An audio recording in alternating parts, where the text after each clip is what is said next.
से कृपया यह बतलाएं कि क्या लाओ त्से के ये सारे उपदेश पराजित जीवन के हारे हुए व्यक्ति के उपदेश नहीं है? क्या इन उपदेशों के मूल में एक प्रकार की निषेधात्मक विवृत्ति या पलायनवादिता नहीं है? तथाता या स्वीकृति की इस नीति से शोषण के तंत्र को प्रोत्साहन नहीं मिलेगा? और अंत में क्या इन उपदेशों को केवल कोरी सैद्धांतिक आदर्शवादिता नहीं कर सकते? ये व्यावहारिक नहीं है और नहीं में काम से मुक्त होने का या अमूर्छित होने का उपाय बताया गया है। लाओस से उपाय में विश्वास नहीं करता, क्योंकि लाओस से कहता है उपाय तो वासना के ही होते हैं, निर्वासना का कोई उपाय नहीं होता। उपाय का मतलब होता है साधन, उपाय का मतलब होता है मार्ग, उपाय का मतलब होता है कहीं पहुंचने के लिए की गई कोई क्रिया। मार्ग का मतलब होता है किसी मंजिल को जोड़ने वाली व्यवस्था, कोई सेतु, साधन। लाओस से कहता है वासना के लिए उपाय की जरूरत है, मार्ग की जरूरत है, दौड़ने की जरूरत है, श्रम की जरूरत है, प्रयत्न की जरूरत है। निर्वासना के लिए तो समझ, अंडरस्टैंडिंग काफी है। निर्वासना के लिए समझ काफी है। कोई उपाय आवश्यक नहीं है लाओसे के लिए, और जो भी समझ पाए पूरी बात को, उसके लिए भी कोई उपाय आवश्यक नहीं। सब उपाय नासमझों के लिए दिए गए खिलौने हैं, धीरे धीरे छीनने की व्यवस्था है। इकट्ठा वे न छोड़ सकेंगे, इसलिए धीरे धीरे छुड़ाने का आयोजन है। लाओस से तो कहता है कि अंडरस्टैंडिंग, समझ, प्रज्ञा अगर ख्याल में आ जाए मन का ये जाल, तो आप इसी क्षण बाहर हो जाएंगे। ख्याल में आने से ही कोई और उपाय की जरूरत नहीं। मुझे ये समझ में आ जाए कि ये जहर है, तो ये प्याला मेरे हाथ से छूट जाएगा। इस प्याले को छुड़ाने के लिए मुझे कोई कसरत करने की जरूरत नहीं। मुझे समझ में आ जाए आग जलाती है, तो ये हाथ आग की तरफ जाने से रुक जाएगा। इसे रोकने के लिए मुझे 2-4 पहलवान लगाने की जरूरत नहीं। उपाय तो तब करने पड़ते हैं जब समझ ना हो। समझ हो तो उपाय की जरूरत नहीं है। इसलिए 2 मार्ग हैं। एक मार्ग है उपाय का, नासमझी का। नासमझ आदमी कहता है समझ तो मेरे पास नहीं है, कोई उपाय बता दो जिससे मैं समझ की कमी पूरी कर लूं। कोई तरकीब, कोई टेक्निक, कोई मेथड। नासमझी उपाय मांगती है, बिना उपाय के नहीं जी सकती। समझदारी के लिए किसी उपाय की जरूरत नहीं। बात समझ में आ गई और बात समाप्त हो गई। समझ लेना ही काफी है। उसका कारण है क्योंकि लाओस से जैसे लोगों का ख्याल है कि हम वस्तुतः बंधे हुए नहीं हैं, हमें बंधे होने का सिर्फ ख्याल है। हम बीमार नहीं हैं, केवल अज्ञानी हैं। 2 बातें हैं। एक आदमी बीमार है, सच में बीमार है, वास्तविक बीमारी उसके छाती को पकड़े हुए, तब तो दवा की जरूरत पड़ेगी ही, उपाय आवश्यक होगा। लेकिन एक आदमी है जो बीमार बिल्कुल नहीं है, सिर्फ वहम है उसे कि मैं बीमार हूं, तब दवा देना महंगा और खतरनाक भी हो सकता है, क्योंकि दवा तब नई बीमारी बन सकती है। इस आदमी को तो सिर्फ समझ चाहिए कि वो बीमार नहीं, और अगर इसे दवा भी देना पड़े कभी, तो शक्कर की गोलियां ही देना पड़ेंगी, पानी ही पिलाना पड़ेगा। वो सिर्फ धोखा ही होने वाला है दवा का, वो दवा होने वाली नहीं है। लाओसे का ख्याल है, और ठीक ख्याल है, कि जीवन की जो कठिनाई है वो अज्ञान की कठिनाई है, वो वास्तविक कठिनाई नहीं है। हम सच में ही परमात्मा से दूर नहीं हो गए हैं, सिर्फ हमें ख्याल है। हम सच में ही अपने जीवन के महल के बाहर चले नहीं गए हैं, चले जाने का हमें सिर्फ ख्याल है। हमने जीवन की संपदा को खोया नहीं है, हम सिर्फ भूल गए।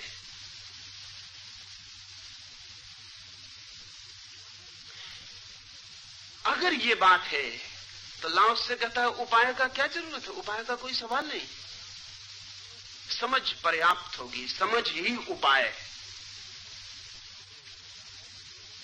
बुद्ध ने कहीं कहा है कि जो नहीं समझते उन्हें मैंने विधियां दी हैं और जो समझते हैं उन्हें मैंने समझ दी है।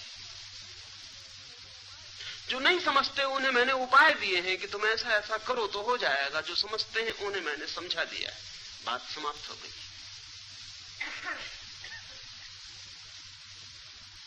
करीब करीब जैसा कि मनोवैज्ञानिक की कोच पर सैकड़ों मरीज रोज आते हैं जिन्हें बीमारी नहीं होती, पर इससे कोई फर्क नहीं पड़ता, वो बीमार तो है ही। बीमारी कोई नहीं है इससे कोई फर्क नहीं पड़ता, बीमार तो वे हैं ही, असली बीमारों से भी ज्यादा बीमार। और बीमारी बिल्कुल नहीं, सिर्फ वहम, सिर्फ ख्याल की बीमारी, उनका भी इलाज करना पड़ता। इलाज क्या है? फ्रायड या जुंग क्या करते रहे? कुछ नहीं, उस मरीज से वर्षों तक उसकी बीमारी को उखाड़ के बात करते रहे। इस बातचीत के दौरान अगर समझ पैदा हो जाए तो वह आदमी बीमारी के बाहर हो जाए, और अगर समझ पैदा ना हो तो वह आदमी बीमारी के भीतर रह जाए। जीवन की समस्या वास्तविक बीमारी की समस्या नहीं है। जीवन की समस्या एक भ्रांत स्यूडो बीमारी की समस्या है। इसलिए लाओस से किसी उपाय की बात नहीं करता। वो कहता है निरुपाय हो रहो, बस यही उपाय है। जान लो, समझ लो और ठहर जाओ, बस यही उपाय है।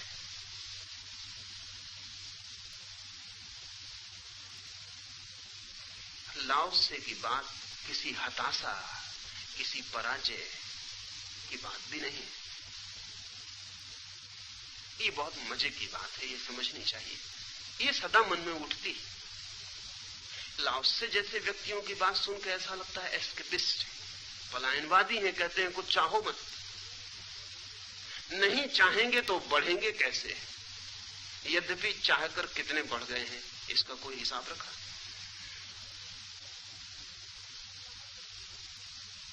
चाहकर कितने बढ़ गए हैं?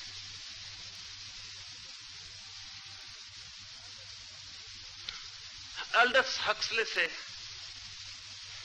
कोई पूछ रहा था कि आप की 3 पीढ़ियां, हक्सले परिवार की 3 पीढ़ियां प्रोग्रेस और प्रगति के पक्ष में काम करती रही। बाप और परदादा से लेकर 3 परिवार मनुष्य जाति का प्रगति हो इसका काम करते रहे। तो एल्डस से किसी ने पूछा कि आपके 3 पीढ़ियों ने काम किया है मनुष्य की प्रगति के लिए, आपसे हम लेखा चाहते हैं, ब्यौरा चाहते हैं इस बात का कि क्या आप कह सकते हैं कि आदमी आज से 5000 साल पहले जैसा था उससे आज ज्यादा सुखी है, ज्यादा शांत है, ज्यादा आनंदित है? एल्डस हक्सले ने कहा अगर मेरे परदादा से पूछा होता तो वो हिम्मत से कह सकते थे कि हाँ है, अगर मेरे बाप से पूछा होता तो वो थोड़ा झिझकते, मैं उत्तर ही नहीं दे सकता। नहीं, आदमी सुखी भी नहीं हुआ, शांत भी नहीं हुआ, आनंदित भी नहीं हुआ, और प्रगति काफी हो गई। प्रगति कम न हुई, प्रगति काफी हो गई। लाओसे की बात से यह ख्याल उठता है प्रगति रुक जाएगी, लेकिन आदमी प्रगति के लिए है क्या, या कि प्रगति आदमी के लिए है? अगर आदमी सिर्फ प्रगति के लिए है तो फिर ठीक है, आदमी की कुर्बानी हो जाए, कोई चिंता नहीं। प्रगति होनी चाहिए, होके रहनी चाहिए। छोटा मकान बड़ा हो जाना चाहिए, आदमी मर जाए। रास्ते पर 10 मील प्रति घंटे के रफ्तार के वाहन हट जाने चाहिए, 1000 मील के रफ्तार के वाहन आ जाने चाहिए। कोई फिक्र नहीं कि रास्ते पर आदमी बचे कि ना बचे। चांद तारों पर पहुंचना चाहिए, कोई फिक्र नहीं पहुंचने वाला बचे कि ना बचे। अगर प्रगति ही लक्ष्य है तब तो लाओसे की बात गलत है। लेकिन अगर आदमी, उसका आनंद, उसके जीवन का रस लक्ष्य है, तो लाओ त्से की बात सही। सच तो यह है कि कितनी ही वासना से दौड़ भला कितनी ही हो जाए, पहुंचना नहीं होता है। ध्यान रखना, दौड़ लिए इसका मतलब ये नहीं कि पहुंच गए। दौड़ लेने मात्र से कोई पहुंच नहीं जाता, लेकिन तर्क ऐसा कहता है मन का कि नहीं दौड़ेंगे तो कहीं ना पहुंचेंगे, दौड़ेंगे तो ही पहुंचेंगे। लाओ त्से कहता है जीवन की जो परम संपदा है वो ठहरने और खड़े होने से दिखाई पड़ती है, दौड़ने से दिखाई नहीं पड़ती। और ऐसा लाओ त्से अकेला नहीं कहता है, ऐसा बुद्ध भी कहते, महावीर भी कहते, पतंजलि भी कहते। इस जगत में जिन लोगों ने जाना वे सभी कहते। अगर ऐसा है तो सब ज्ञानी पलायनवादी हैं और सब अज्ञानी प्रगतिवादी हैं।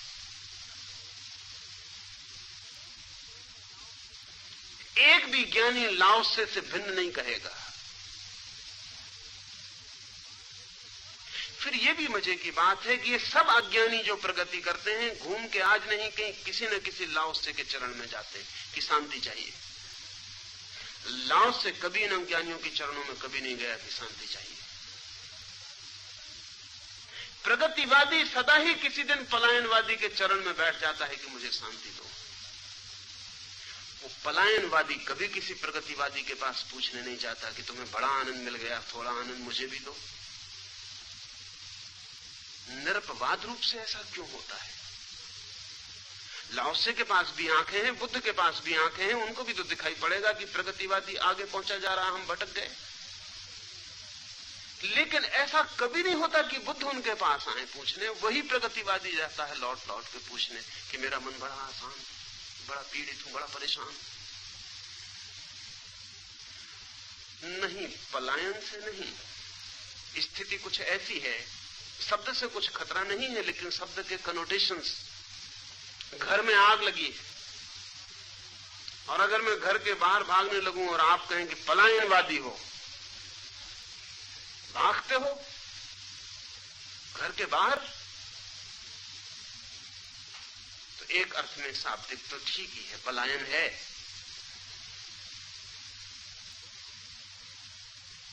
छोड़ रहा हूं घर जहां आग लगी है, उससे हट रहा हूं।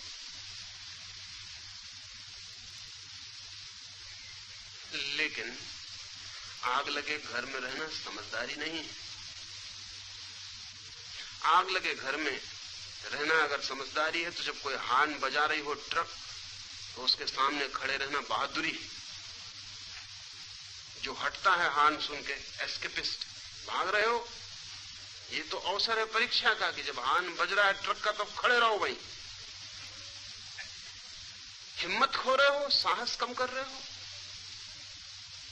नहीं, अगर हम जीवन की स्थिति को ठीक से समझें तो लाओ त्से जीवन से नहीं भाग रहा है, जीवन सिर्फ लाओ त्से सिर्फ मूढ़ता से हट रहा है। लाओ त्से सिर्फ आग से हट रहा है, बीमारी से हट रहा है। जीवन में तो गहरे जा रहा है, और हम जो समझ रहे हैं कि हम जीवन में आगे बढ़ रहे हैं, हम सिर्फ निपट मूढ़ता में आगे बढ़ते चले जाते हैं और जीवन से वंचित होते चले जाते हैं। अंतिम कसौटी क्या है? लाओ त्से की शक्ल और हमारी शक्ल को मिलाना चाहिए। लाओ त्से मरते वक्त भी चिंतित नहीं है, हम जीते वक्त भी चिंतित हैं। लाओ त्से मौत को भी आलिंगन करने में आनंदित है, हम जीवन को भी कभी आनंद से आलिंगन नहीं कर पाए। लाओ त्से बीमारी में भी हंसता है, हम स्वस्थ होकर भी रोते रहते हैं। कसौटी क्या है? लाओ त्से के हाथों में कांटे भी रख दो तो अनुग्रहित हो जाएगा, हमारे हाथों में कोई फूल भी रख जाए तो धन्यवाद का भाव नहीं उठता। नहीं, क्या है मार्ग जिससे हम पहचाने, कौन सा मापदंड है? लाओ त्से पलायनवादी नहीं है, और अगर लाओ त्से पलायनवादी है तो सभी को पलायनवादी होना चाहिए। फिर पलायनवाद धर्म है, क्योंकि लाओ त्से व्यर्थ से पलायन करके जीवन की सार्थकता और सार में प्रवेश करता है। ऐसा लगता है कि शायद इसमें हताशा, निराशा है, जीवन से डर गए, भयभीत हो गए, लड़ने की सामर्थ्य नहीं है, शायद इसलिए हट रहे हो, कमजोर हो। कमजोरी का भी लक्षण लाओस से नहीं देता, कमजोरी का जरा लक्षण नहीं देता। बुद्ध और लाओस से और क्राइस्ट जैसे लोग जितनी सबलता का लक्षण देते हैं, उतनी सबलता का लक्षण कोई भी नहीं देता। और जिनको हम प्रगतिवादी कहते हैं, वो धीरे धीरे सब नर्वस होते चले जाते हैं, सबके हाथ पैर कपने लगते हैं, और सबका स्नायुमंडल रुग्ण हो जाता है, और सबकी छाती पर हजार तरह के भय प्रवेश कर जाते हैं। आज अमेरिका के मनोवैज्ञानिक कहते हैं कि मुश्किल से 10% लोग हैं जिन्हें हम मानसिक रूप से स्वस्थ कह सकें, तो 90% लोग। और इन 10% का अगर हिसाब लगाने जाया जाए तो इस 10% में गैर पढ़े लिखे लोग, ग्रामीण, जंगल में रहने वाले लोग, मजदूर, नीचे वर्ग के लोग। जितनी ऊपर वर्ग की दुनिया है, जितने जो लोग प्रगति कर गए हैं, उतना ही आंकड़ा बड़ा होता चला जाता है। बात क्या है? लाओस से जैसी गहरी नींद तो कोई प्रगतिवादी कभी नहीं सो सकता। न लाओस से जैसा आनंद से भोजन कर सकता है, न लाओस से जैसे पाचन की क्षमता है, न लाओस से जैसा स्वास्थ्य है, न लाओस से जैसी निर्भयता है, न लाओस से जैसा मौन है, न ये जो बहती हुई आनंद की सतत धारा है लाओस से में, ये निराशा की खबर नहीं देती, हताशा की खबर नहीं देती। ये आदमी हारा हुआ नहीं है। लाओस से तो कहता है ये कि मुझे कभी कोई हरा नहीं सका। और कोई पूछने लगा क्यों नहीं हरा सका, तो लाओस ने कहा मैंने कभी किसी को जीतना ही ना चाहा। हरा तो तभी सकते हो जब मैं किसी को जीतना चाहूं। मुझे हराओगे तो तभी जब मैं जीतने को निकलूं, मैं किसी को जीतने ना निकला। हमें लगेगा कि शायद लाओस से इसलिए जीतने नहीं निकला कि लड़ने से डरता है, और लाओस से कहता है जीतने इसलिए ना निकला कि तुम्हारी दुनिया में जीतने योग कुछ भी था नहीं, कुछ दिखा ही नहीं कि कुछ जीतने योग है। इन क्षुद्र चीजों को जिनके लिए तुम जीतने जाते थे, इनको मैंने जीतने योग्य ना समझा। और इन क्षुद्र चीजों के लिए हारने के लिए व्यर्थ का उपद्रव खड़ा करना, क्योंकि जीतने निकले कि हारोगे। जीत जाओ तो भी कुछ नहीं मिलता, और व्यर्थ हार जाओ तो बेचैनी और परेशानी सिर पर आ जाती। मैं जीतने ही ना गया, इसलिए नहीं कि हारने से डरता था, बल्कि इसलिए कि जीतने योग कुछ था नहीं।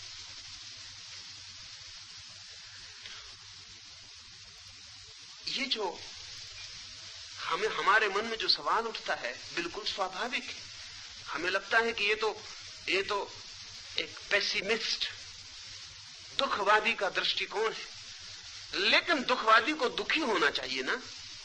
तो बड़ी उल्टी बात है कि दुखवादी दुखी नहीं मालूम पड़ता और हम सुखवादी दुखी मालूम पड़ते हैं। सारे पश्चिम में जब पहली दफा बुद्ध के ग्रंथों का अनुवाद हुआ तो उन्होंने कहा ये पेसिमिस्ट पार एक्सीलेंस, तो आखिरी दम का दुखवादी है बुद्ध। क्यों कहता है जन्म दुख है, जीवन दुख है, जरा दुख है, मरण दुख है, सब दुख है। ये तो दुखवादी है। लेकिन उनमें से किसी ने ना सोचा कि इसके चेहरे की तरफ तो देखो, ये दुखवादी है, तुम सुखवादी हो, तो तुम्हारा चेहरे पर सुख की कोई छाप होनी चाहिए। तुम्हारे चेहरे पर सुख का कोई इशारा नहीं दिखाई पड़ता। और ये आदमी जो कहता है जन्म दुख है, जीवन दुख है, सब दुख है, इसके आनंद का कोई पारावार नहीं है, तो जरूर कहीं कोई भूल हो रही। बुद्ध कहते हैं कि जीवन दुख है, इसे जो जान ले वही आनंद को उपलब्ध होता है, और जो समझे कि जीवन सुख है वो सिर्फ दुख को उपलब्ध होता है। ठीक है, ये गणित बुद्ध का बहुत ही गहरा है। बुद्ध या लाओस से कहते हैं कि जो जीवन को सुख समझ के चलेगा वो दुख पाएगा, क्योंकि जीवन दुख है। अगर मैं कांटे को फूल मानकर चलूंगा तो कांटा चुभेगा और दुख पाऊंगा, क्योंकि कांटा है, फूल नहीं है। लेकिन अगर मैं कांटे को कांटा ही मानकर चलूं तो फिर कांटा मुझे दुख नहीं दे सकता। कांटा दुख देने की तरकीब करता है, फूल जैसा दिखाई पड़ता है, तब दुख दे पाता है। बुद्ध कहते हैं जीवन दुख है, इसे जान लो, फिर तुमसे तुम्हारे सुख को कोई ना छीन सकेगा। और तुमने जीवन को सुख जाना कि तुम दुख में पड़ोगे, क्योंकि तुमने भ्रांति का सिलसिला शुरू किया। लाओस से दुखवादी नहीं है, लाओस से परम आनंदवादी है। परम आनंद की जितनी उत्कृष्ट चरमता हो सकती है, आत्यंतिकता हो सकती है, लाओस से आत्यंतिक आनंदवादी है। लाओस से का एक शिष्य च्वांग तसे हुआ। च्वांग तसे को चीन के सम्राट ने निमंत्रण भेजा कि तुम आओ और मेरे बड़े वजीर बन जाओ। च्वांग तसे ने खबर भेजी, लेकिन मैं जितने सुख में हूं उसके ऊपर कोई सुख नहीं, तो वजीर बना के तुम मुझे नीचे ही उतार पाओगे, क्योंकि इसके आगे तो कोई आनंद है नहीं। अब तो कहीं भी बढ़ना पीछे हटना है। च्वांग तसे ने कहा अब कहीं भी बढ़ना पीछे हटना है, अब तो इंच भर सरकना खोना है, क्योंकि जहां मैं हूं उससे परम कोई आनंद नहीं। आपको लगेगा कि वजीर होने का मौका मिलता है, पागल है, खुद सम्राट बुलाता है, नहीं तो एक एक वोटर के पास जाना पड़ता था। पागल है बिल्कुल, चुपचाप चले जाना था, ऐसा मौका नहीं खोना था। लेकिन च्वांग तसे की समझ उसे कुछ और कहती है। च्वांग तसे की समझ ये कहती है कि मैं जिस परम आनंद में हूं वहां से जरा भी हिला तो तुम मुझे नीचे ही उतार लोगे, इसके आगे और कोई गति नहीं, तुम संभालो।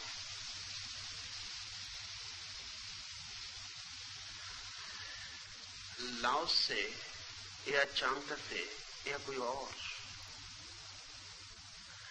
तथाता की जब बात करते एक्सेप्टेबिलिटी की कि सब कर लो स्वीकार, तो इसलिए नहीं कि किसी विषाद से, किसी फ्रस्ट्रेशन से, किसी संताप से, इसलिए नहीं कि जीवन में संतोष रखना बड़ी अच्छी बात, इसलिए नहीं। स्वीकार का भाव दो कारणों से हो सकता है। एक तो इसलिए आदमी स्वीकार कर ले कि अब कोई उपाय नहीं, अब स्वीकार ही कर लो, इसमें कम से कम कंसोलेशन, सांत्वना रहेगी। नहीं, लाओस से की टोटल एक्सेप्टेबिलिटी तथाता का ये अर्थ नहीं है। लाओस से कहता है जो आदमी ये कहता है कि स्वीकार करने से संतोष रहेगा, वो आदमी अभी भी अस्वीकार कर रहा है। समझ लेना चाहिए, वो अभी भी अस्वीकार कर रहा है, क्योंकि अगर अस्वीकार ना हो तो असंतोष कैसा। मैं कहता हूं कि मेरे पैर में कांटा गड़ा है, अब स्वीकार ही कर लूं तो कम से कम संतोष रहेगा कि ठीक है गड़ गया, पीड़ा हो रही है, स्वीकार कर लूं। लेकिन इस स्वीकृति में अस्वीकार छिपा हुआ है। सच तो यह है कि मेरी स्वीकृति अस्वीकार का ही एक ढंग है। पीड़ा तो मुझे हो रही है, दुख मुझे हो रहा है, अब कोई उपाय नहीं दिखाई पड़ता तो मैं आंख बंद करके कहता हूं कि ठीक है, इसमें भी कोई परमात्मा का कोई राज होगा, कोई रहस्य होगा, अभिशाप में भी वरदान छिपा होगा, काले बादलों के भीतर भी सफेद चमकती हुई बिजली छिपी रहती है, कांटों के भीतर भी फूल रहता है, दुख में भी सुख छुपे रहते हैं। लेकिन मेरी खोज सुख की ही है, वो सफेद बिजली की रेखा के लिए ही मेरी खोज है, काले बादल की मेरी कोई स्वीकृति नहीं है। और जब रात बहुत अंधेरी हो जाती है तो सुबह करीब होती है, मगर मेरी आकांक्षा सुबह के लिए ही है। काली रात को अपने को समझाने के लिए मैं समझा रहा हूं कि कोई हर्जा नहीं, रात बहुत काली हो गई, अब सुबह भोर करीब होगी। लेकिन मेरी इच्छा भोर के लिए है, रात के कालेपन को मैं भोर की इच्छा को सामने रख के थोड़ा हल्का कर रहा हूं, संतोष कर रहा हूं। लेकिन लाओस से इस तथाता की बात नहीं करता। लाओस से कहता है इसलिए नहीं स्वीकृति की संतोष चाहिए, बल्कि इसलिए कि अस्वीकृति मूढ़ता है। अस्वीकृति से सिवाय आदमी अपने को निरंतर नरक में डालने के और कहीं नहीं ले जाता है। लाओसे का जोर स्वीकृति पर कम, अस्वीकृति की समझ पर ज्यादा है। जिस दिन हम अस्वीकृति को समझ लेंगे पूरा कि मैं अपने हाथ से नरक पैदा कर रहा हूं, उस दिन अस्वीकृति विदा हो जाएगी और जो शेष रह जाएगी वो स्वीकृति होगी। इस फर्क को समझ लें। एक तो ऐसी स्वीकृति है जो अस्वीकृति के खिलाफ हम खड़ी करते हैं, इंपोज करते हैं, और एक ऐसी स्वीकृति है जो अस्वीकृति के तिरोहित हो जाने पर पाई जाती है। इन दोनों में बड़ा फर्क है। जब अस्वीकृति भीतर होती है और स्वीकृति को हम बाहर से खड़ा करते हैं तो द्वंद्व निर्मित होता है। भीतर अस्वीकार होता है, बाहर स्वीकार होता है। मित्र मेरा चल बसा तो मैं कहता हूं कि ठीक है, स्वीकार ही करना पड़ेगा, कोई उपाय भी नहीं है। तो अपने मन को मैं समझाता हूं कि सभी को जाना पड़ता है, मृत्यु तो सभी की होती है, मृत्यु तो होगी ही, कौन इस दुनिया में सदा रहने को आया है, ये सब मैं अपने को समझाता बुझाता हूं। लेकिन भीतर टीस गढ़ती रहती है। मित्र चला गया, उसका खालीपन अखरता रहता है। भीतर मन कहता है बुरा हुआ, नहीं होना था, और बाहर मन को मैं समझाता हूं कि ये तो होता ही रहता है, तो होता ही रहा है, इससे बचा नहीं जा सकता। ये दोनों बातें साथ चलती रहती। ऊपर की कोशिश से मैं मलम पट्टी कर रहा हूं, घाव भीतर बना ही रहता है।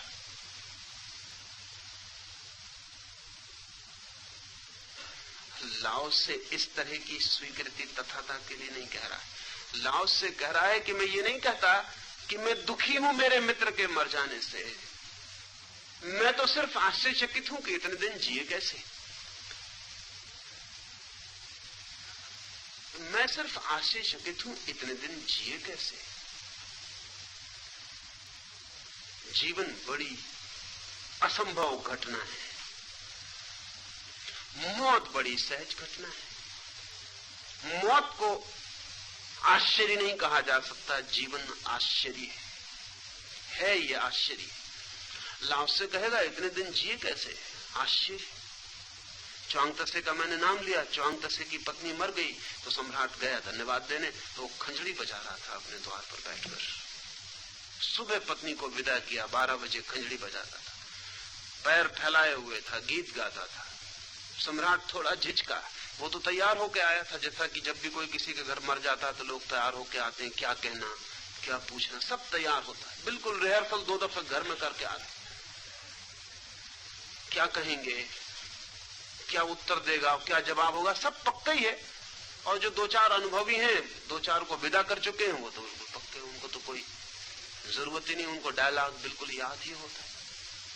वो तैयार करके सम्राट आया था कि ऐसा ऐसा दुख प्रकट करेंगे, ऐसा ऐसा भाव बताएंगे। इधर देखा तो हालत ही उल्टी थी, यहाँ पुराने डायलॉग का उपाय न था, वो खंजड़ी बजा रहे थे और बड़े आनंदित थे। सम्राट से न रहा गया, उसने कहा च्वांगतसे दुख न मनाओ, इतना काफी, कम से कम खंजड़ी तो मत बजाओ, बहुत है, इतना ही बहुत है कि दुख मत मनाओ, बाकी खंजड़ी। च्वांगतसे ने क्या कहा पता है? च्वांगतसे ने कहा या तो दुख मनाओ या खंजड़ी बजाओ, दो के बीच में खड़े होने की कोई जगह नहीं।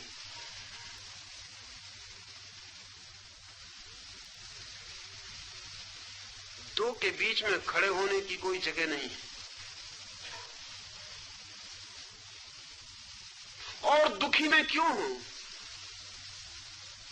परमात्मा को धन्यवाद दे रहा हूं कि इतने दिन जीवन था, आश्चर्य। उसने मेरी इतनी सेवा की, आश्चर्य। उसने मुझे इतना प्रेम दिया, आश्चर्य। और मैं उसे विदा के क्षण में अगर खंजड़ी बजा के विदा भी ना दे सकूं तो बहुत अकृतज्ञ। मैं उसे विदा दे रहा हूं, अब वो दूर धीरे धीरे दूर होती जाती होगी इस लोक से, मैं उसे विदा दे रहा हूं। मेरी खंजड़ी की आवाज धीमी होती जाती होगी, पर जाते क्षण में मैं उसे आनंद से विदा दे पाऊं। हम हैं एक, साथ रह के भी आनंद से नहीं रह पाते, हम सुखवादी हैं। च्वांगतसे है एक, मृत पत्नी को खंजड़ी बजा के आनंद की विदा दे रहा, वो दुखवादी है। तो फिर हमारा दुखवाद सुखवाद बड़ा अजीब है। कौन दुखवादी है? हम दुखवादी हैं, 24 घंटे दुख में रहते हैं। च्वांगतसे परम सुखवादियों में है। लाओस से इसलिए नहीं कहता कि स्वीकार कर लो, किसी व्यवस्था से, किसी हेल्पलेसनेस से, नहीं किसी बल से, किसी शक्ति से, किसी सामर्थ्य से। स्वीकार कर लेना बड़ी सामर्थ्य, बड़ा बल है। महावीर को कोई पत्थर मार रहा है, महावीर खड़े। हमारे मन में होगा कैसा कायर आदमी, पत्थर का जवाब तो और बड़े पत्थर से देना चाहिए।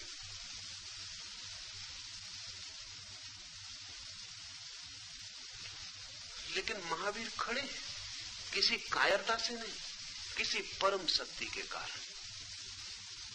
इतनी विराट शक्ति है भीतर के ये पत्थर लगते नहीं, ये पत्थर चोट नहीं पहुंचा पाते, ये पत्थर भीतर किसी रिएक्शन को, किसी प्रतिक्रिया को जन्म नहीं दे पाते। ये पत्थर फेंकने वाला बचकाना है। महावीर इस पर दया से भरे, पूरी करुणा से कि कैसा पागल है, व्यर्थ मेहनत उठा रहा है। हम दो में से एक काम कर सकते हैं, या तो पत्थर का जवाब पत्थर से दें और या भाग खड़े हो। हमें दो के अतिरिक्त तीसरा विकल्प नहीं दिखाई पड़ता। महावीर का विकल्प तीसरा है, न तो वो भागते हैं, न वो पत्थर का जवाब पत्थर से देते हैं, वो पत्थर को लेते ही नहीं। पत्थर उनके भीतर किसी तरह का कोई व्यवधान पैदा नहीं कर पाता और इससे वे बड़े लाभ में रहते हैं, हानि में नहीं रहते। इससे वे अपनी परम शांति, अपने परम आनंद में प्रतिष्ठित रहते हैं। वे उससे इंच भर यहां वहां नहीं होते। समस्त धर्म महापराक्रम से पैदा होता है, महापुरुषार्थ से, और समस्त धर्म अभय से जन्मता है, भय से नहीं। और समस्त धर्म आनंद में प्रतिष्ठा है, दुख में नहीं। दुख का सूत्र है सुख की मांग, आनंद की प्रतिष्ठा का मार्ग है दुख की स्वीकृति। इसका कुछ पूछते हैं।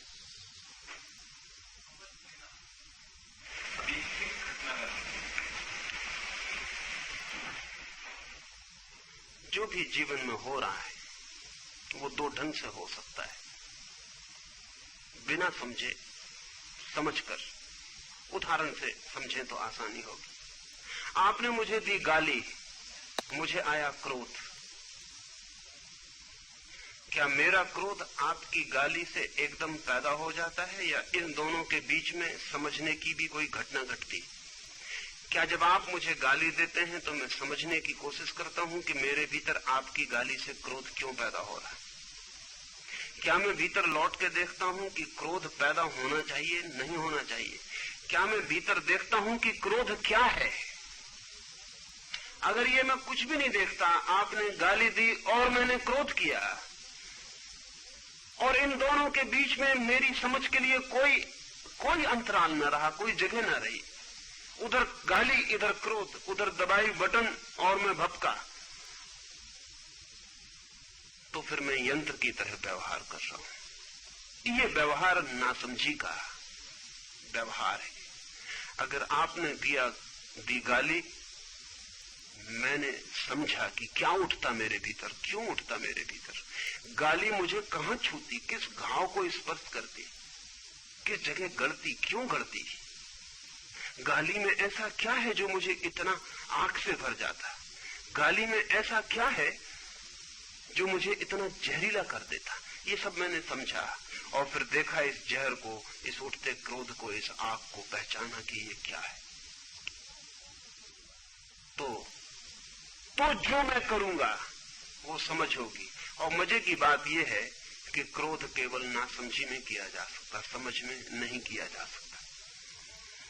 इसलिए अगर आपने दी गाली और मैंने की समझ की फिक्र, तो क्रोध असंभव है। आपने दी गाली और मैंने समझ की कोई चिंता न ली, तो ही क्रोध संभव है।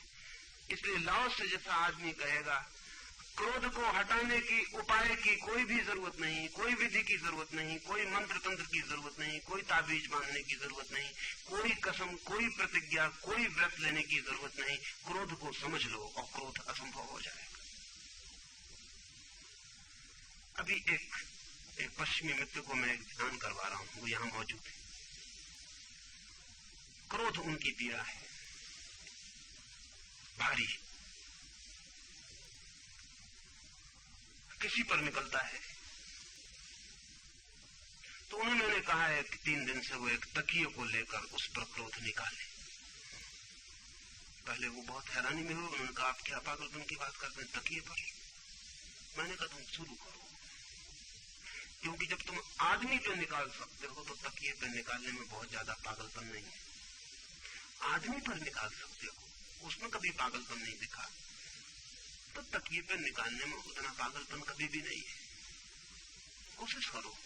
पहले दिन कोशिश की, मुझे आके खबर दी कि पहले तो थोड़ा सा अजीब लगा कि मैं क्या कर रहा हूं, लेकिन 5-7 मिनट में गति आ गई और मैंने तकिए को ठीक ऐसे मारना शुरू कर दिया जैसे वो जीवित हो।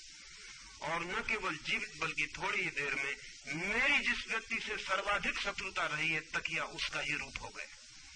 मुझे उसकी याद आ गई जो 10 साल पुरानी, जिसे मैंने मारना चाहा था और नहीं मारा, उसका चेहरा तकिया में मुझे दिखाई पड़ने लगा। हंसी भी आई, बेचैनी भी हुई और रस भी आया और मारा भी। अब वो 3 दिन से तकिए को मार रहे हैं। आज सारी रिपोर्ट दे गए हैं, वो चकित करने वाली रिपोर्ट है। वो पूरी रिपोर्ट ये है कि पहले दिन वो सब चेहरे आने शुरू हो गए जिनको मारना चाहा और नहीं मार पाए। दूसरे दिन चेहरे खो गए, शुद्ध क्रोध रह गया, निकल रहा है एक तरफ से, दूसरी तरफ कोई भी नहीं, शुद्ध क्रोध। और तब उनको समझ आया कि ये तो सिर्फ बहाने थे लोग जिन पर मैंने निकाला, ये आग तो मेरे भीतर ही है जो बहाने खोजती। तब एक अंडरस्टैंडिंग पैदा हुई, एक समझ पैदा हुई, क्रोध को एक नए रूप में देखा। आज वो दूसरे पर निकलने का, दूसरे पर जुम्मा ना रहा, आज अपने ही भीतर कोई आग है जो निकलना चाहती, अपने पर ही जुम्मा आ गया। ऑब्जेक्टिव ना रहा, सब्जेक्टिव हो गया। आपने गाली दी इसलिए क्रोध किया था, ऐसा नहीं। अब समझ में आया कि मैं क्रोध करना चाहता था और आपकी गाली की प्रतीक्षा थी। और अगर आप गाली न देते तो मैं कहीं और से गाली खोजता, मैं उकसाता कि गाली दो, मैं ऐसी तरकीब करता, मैं ऐसी बात करता, मैं ऐसा काम करता कि कहीं से गाली आए, क्योंकि मेरे भीतर जो भर गया था वो रिलीज होना चाहता था, उससे मुक्त होना जरूरी था। दूसरे दिन उन्हें दिखाई पड़ा, वो दिन भर कर रहे हैं, 3-4 बार दिन में कर रहे हैं, घंटे घंटे भर 3-4 बार। दूसरे दिन उन्हें दिखाई पड़ा कि ये क्रोध किसी पर नहीं है, क्रोध मेरे भीतर है। और आज तीसरा दिन था उनका। आज उन्होंने मुझे आके कहा कि हैरान, जैसे ये दिखाई पड़ा कि किसी पर नहीं है, मेरे ही भीतर है, वैसे ही जैसे भीतर कोई चीज विदा हो गई, सब शांत हो गए। मैं निपट असमर्थ हो गया हूं। अगर मुझे कोई गाली दे इस वक्त तो मैं क्रोध न कर पाऊंगा, इस वक्त तो नहीं ही कर पाऊंगा, क्योंकि इस वक्त भीतर से जैसे कोई बहुत भार था वो गिर गया है, सब खाली हो गया। समझ का अर्थ है आपके भीतर जो भी घटे वो आपके जानते, अवेयरनेस में, आपके होश में, आपके चैतन्य में घटे जो भी, और तब बहुत कुछ घटना बंद हो जाएगा अपने आप। और जो बंद हो जाए वही पाप है, और जो होश पूर्वक भी चलता रहे वही पुण्य है। और समझ कसौटी है, समझ के साथ जो चल पाए वो पुण्य है, और समझ के साथ जो न चल पाए वो पाप है। ना समझी में ही जो चल सके वो पाप है, और ना समझी में जिसे चलाया ही ना जा सके वो पुण्य है। पर ये समझ का अर्थ इतना ही हुआ कि मेरे भीतर जो भी घटता है वो मेरे ध्यान पूर्वक घटे, मेरे गैर ध्यान में ना घटे। और सब गैर ध्यान में घटता है। कब आप क्रोधित हो जाते हैं, कब आप प्रेम से भर जाते हैं, कभी आप सुख अनुभव करते हैं, कब दुख अनुभव करते हैं, सब भान के बाहर, अनकॉन्शियस। अचानक लगता है सुखी हूं, अचानक लगता है दुखी हूं, लगता है बड़ा विषाद है, और जब आपको विषाद लगता है तब आप ये नहीं सोचते कि मेरे भीतर से आ रहा, तब आसपास आप कारण खोजते हैं कौन कर रहा है विषाद में मुझे डाल रहा है। लड़का डालता है कि लड़की की पत्नी की पति की मित्र की धंधा, कौन है? फौरन आप खोजने निकल जाते हैं और खोज के किसी न किसी को पकड़ लेते हैं, क्योंकि वो सब स्केप गोट्स है, वो सब बहाने हैं, वो सब खूंटियां हैं, वो कोई असली नहीं है। क्योंकि मजे की बात यह है कि आपको बिल्कुल अकेले कमरे में बंद कर दिया जाए तब भी यही सब आप करेंगे जो आप किसी के साथ कर रहे हैं, यही करेंगे। आप सोचते हैं मित्र मिल जाता है इसलिए बात करते हैं, अकेले में छोड़ दिए जाए, अकेले में बात करेंगे, सपने के मित्र से बात करेंगे। आप सोचते हैं क्रोध करते हैं क्योंकि कोई गाली देता है, तो आपको बंद कमरे में रख दिया जाए, 15 दिन में आप पाएंगे कि आप सैकड़ों दफे क्रोधित हो गए बंद कमरे में। हो सकता है कमीज जोर से पटकी हो सकता है बर्तन फेंक दिया हो सकता है स्नान करते वक्त क्रोध निकाला हो। 25 रास्ते से आप क्रोध निकाल देंगे। ये समझ पूर्वक हो सके जो भी भीतर घटता है। अंतर जीवन की कोई भी घटना मेरे गैर ध्यान में ना हो, इसका नाम समझ है, अंडरस्टैंडिंग है। और मजे की बात यह है कि समझ अगर हो तो जो गलत है वो होना अपने से बंद हो जाता है। समझ ना हो तो जो सही है उसे आप कितना ही उपाय करें तो भी आप उसको शुरू नहीं कर सकते। फिर कल